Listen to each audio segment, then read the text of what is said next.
कस्बे में एक विधवा अंधी औरत रहती थी। उसका एक बेटा था जिसका पालन पोषण की सारी जिम्मेदारी उसके कंधों पर थी। वो अपने बेटे को पढ़ा लिखा कर एक बहुत बड़ा आदमी बनाना चाहती थी, इसलिए उसने उसका दाखिला कस्बे के एक सबसे अच्छे स्कूल में किया। वो दिन रात मेहनत करती ताकि बेटे की स्कूल की फीस दे सके। लड़के के स्कूल के बच्चे उसकी माँ के बारे में जानते थे। वो सब उसे अंधी का बेटा कहकर चिढ़ाते थे। लड़का इससे बहुत परेशान था।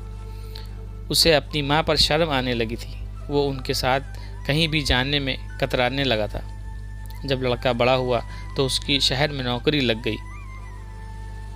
उसने अपनी माँ को वादा किया कि शहर में मकान लेकर वो उसे लेने आएगा, लेकिन वो शहर गया तो फिर लौटकर वापस नहीं आया। उसकी अंधी माँ उसका इंतज़ार करती रही। कई महीने बीत गए, लड़के का कोई खबर नहीं आई। उसे नहीं रहा गया और वह बेटे से मिलने शहर पहुंच गई। पूछते पूछते वह बेटे के ऑफिस पहुंची। वहां सिक्योरिटी गार्ड ने उसे रोक दिया।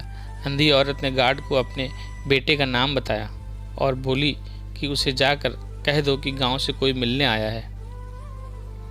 गार्ड ने जाकर उसे बताया। बेटे ने ऑफिस की खिड़की से देखा तो उसे अपनी माँ गेट के बाहर खड़ी नजर आई। वो ऑफिस से सबके सामने अपनी माँ की वजह से शर्मिंदा नहीं होना चाहता था। उसने कहला दिया कि वो ऑफिस में नहीं है। अंधी औरत वहाँ से चली गई। शाम को वो लड़का ऑफिस से घर जाने के लिए निकला। रास्ते में एक जगह काफ़ी भीड़ जमा थी। वो अपनी गाड़ी रोककर भीड़ के पास पहुँचा और तो बीच सड़क में अपनी माँ को मरा पाया।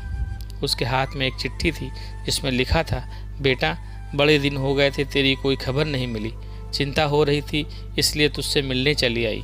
तू तो बड़ा आदमी बन गया है, तुझसे मिलना अब शायद मुझ गरीब की किस्मत में नहीं है, लेकिन मैं बहुत खुश हूँ तेरे लिए।